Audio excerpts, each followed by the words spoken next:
All right, here we are the last week of June. Gonna be getting started on this project a couple weeks later than I expected to, but it's just rained here pretty much non-stop for 2 weeks.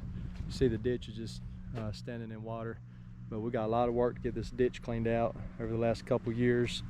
We've had tons of mud washed through this culvert, so we're gonna be cleaning that out to start out with and trying to get this ditch to where it drains. See down the neighbor's property where we ran a little bit of mud. And get all that cleaned up. So you can see that ditch is not draining downhill, so we're going to take care of that first and foremost, and then we're going to get some dirt in here and get this graded. All right, check this culvert out.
This is about 3 years worth of erosion. You see about a foot of the pipe exposed and the bank keeps caving off. So we're gonna dig this out, build us a concrete culvert across it, try to catch some of this dirt, make it easier on us mowing.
Right there where the car ran off the road in that last ice storm, tore it up pretty good. I'm just going to cut it back here, clean it up a little bit.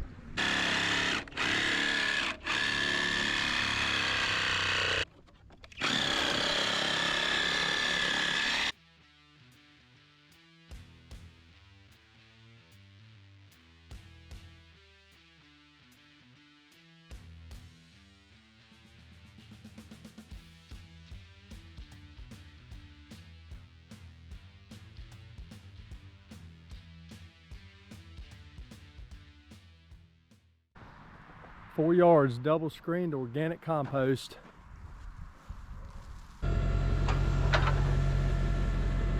cut a significant amount of dirt down right here, probably a foot or so. We had a hump in the middle of the ditch. All that's gone.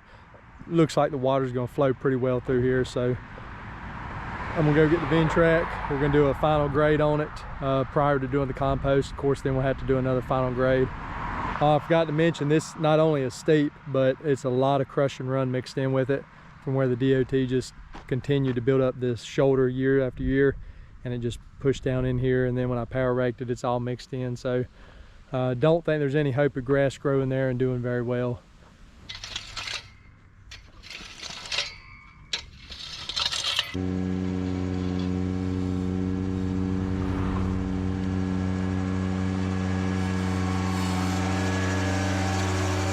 All right, we're getting pretty close. It's time to spread out this compost. I just got 4 yards of this organic compost from a local place just down the road, and then got a whole pile of these grass clippings left over from when I scouted my yard back in April. So we're gonna just spread all that out through here and try to get everything tilled in real nice. And now I've got a lot of cleanup to do around these edges.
Here's the final grade.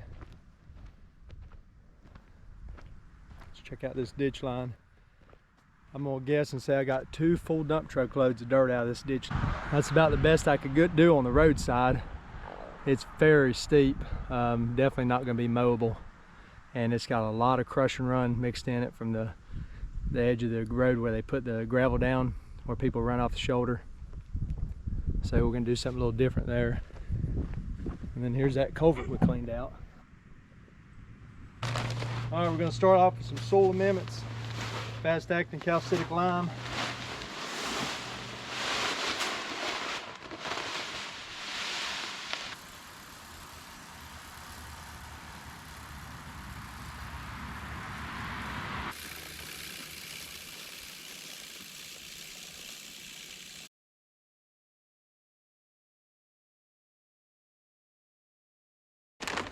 Next up, some starter fertilizer, 18-24-12, nothing special.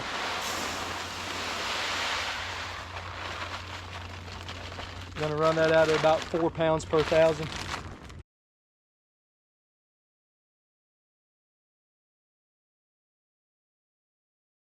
All right, last thing, 0050. Probably gonna run it out about 2 pounds per 1,000.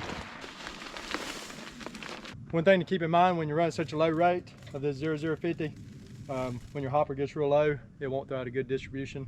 So put in more than what you think you need. and that way you get it dropping through all 3 holes, get a good pattern, and then you can pour it back in the bag.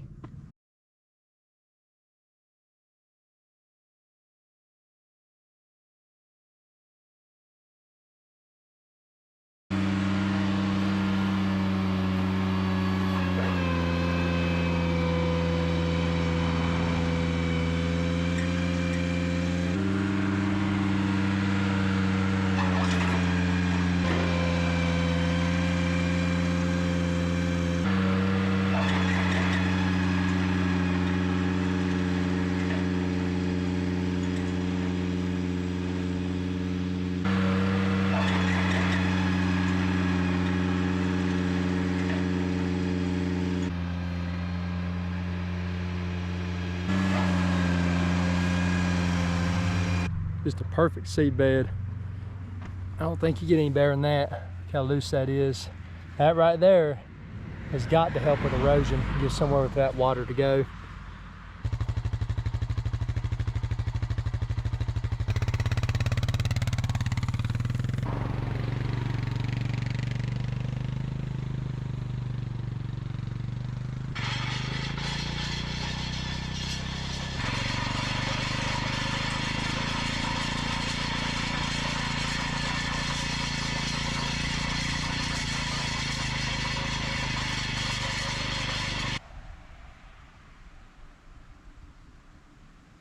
Not too bad. So I pulled the drag mat over it and smoothed it out after I aerated it. Then I ran the Cultipacker over it just because it's still pretty loose. Don't expect this Cultipacker to really pack it. It's still as loose as can be. Only thing it really did was kind of redistribute the just little mounds and stuff that the drag mat will push up.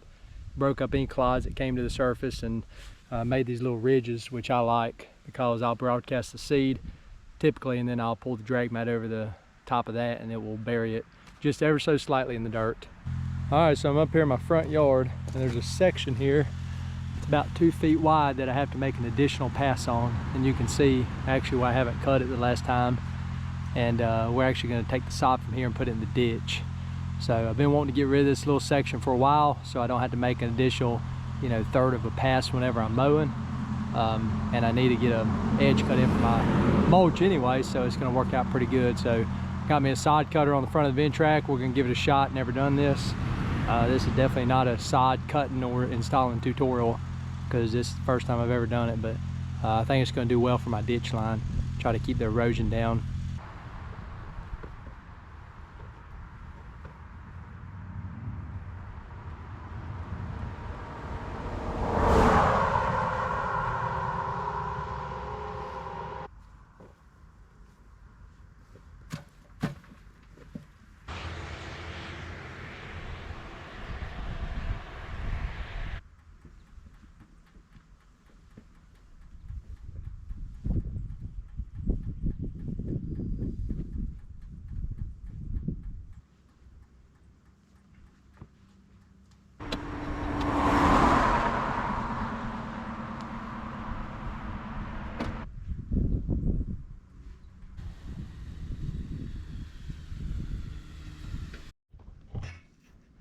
All right, we're getting close.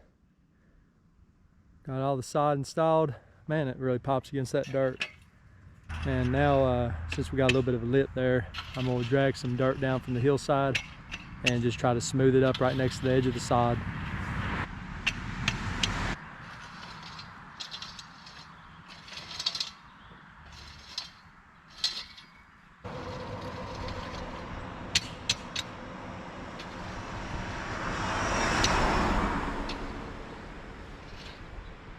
All right, I got 5 pounds of Zenith Zoysia seed, going over 5,000 square feet. Add just some type of homogeneous fertilizer. All right, we're gonna put this spread on a very low setting. We're gonna start out with about a 9. And I would like to make at least 3 passes over this area.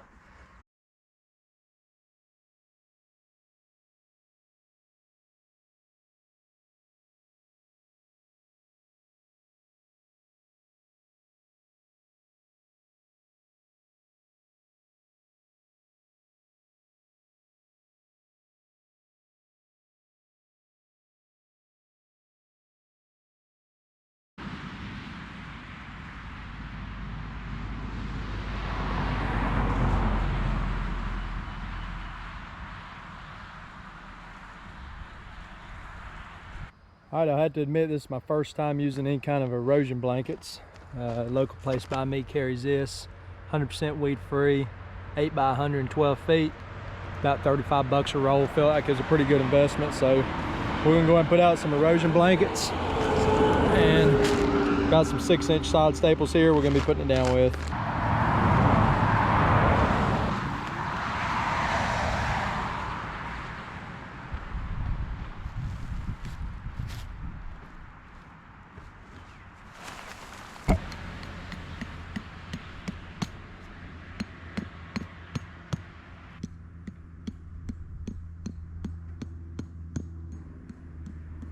All right, ended up putting 5 erosion mats up top. Still got one more left to do on the other side of the ditch.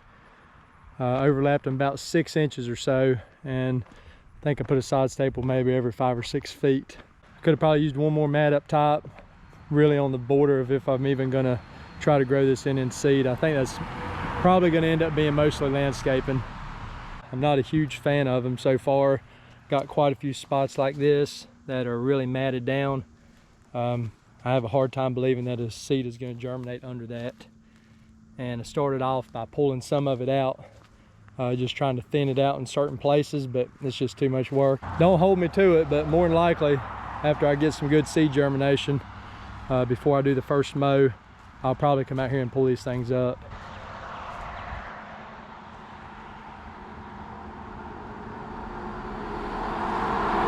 So the solid staples are a no-go.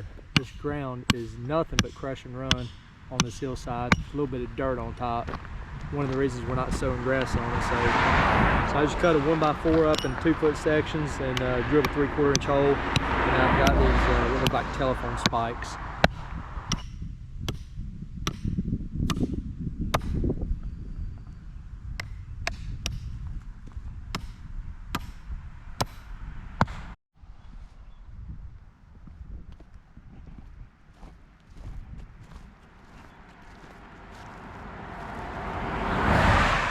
Alright, the only thing left to do is get the water turned on to it.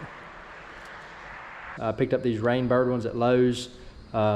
Pretty simple design. It looks almost identical to the big brass tripod ones, but it's just a little bit smoother operation.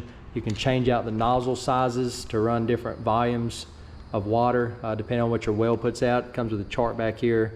I've already tested these, so I know that I'm going to be running the one that comes in it, which is a size 8, throws 38 feet, 3.5 gallons a minute. So that's just about perfect. So I should be able to run 3 of these ideally at one time, but we're going to start off with just running 2. So I've got these sprinkler stakes. You can't buy them at the big box store. I'm not really sure why. I'm not sure what you even pair with these, but ordered these off Amazon. You get like a 5-pack for 20 bucks.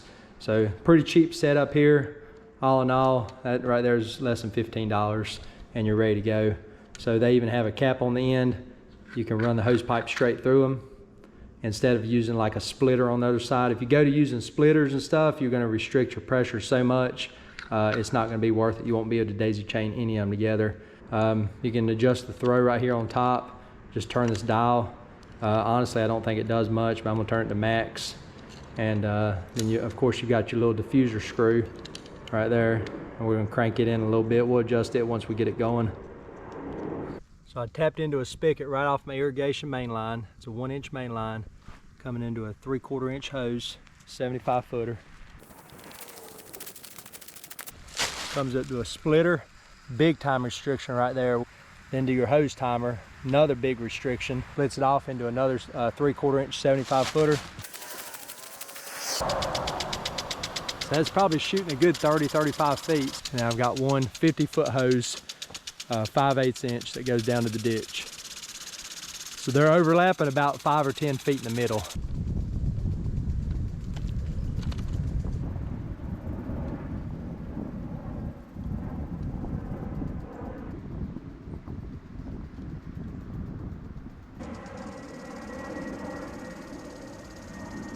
I like that setup a lot better. It's definitely not perfect. Definitely use one in the middle, but it's getting good overlap in the middle, and the top half will just maybe stay a little bit more wet than the middle part. So we're just keeping an eye on the whole thing. We want it all to look wet. This right here is too wet, but can't really do anything when you got an impact sprinkler. dumping water right there. Not worried about that at all. This right here is perfect. That's what you're looking for right there. And it should stay like that for at least 4 to 6 weeks on this Zoysia grass. So I've got an end zone. It's running 2 sprinkler heads. And then I've got a middle zone here, the same. And then over towards the culvert pipe is actually in-ground irrigation. Got 3 heads, Rainbird 5000s on them. So got full coverage for the most part. Probably going to run these on the impact sprinklers, maybe 30 minutes a zone just to get a baseline. May not require that. Going to be watering at least 4 times a day.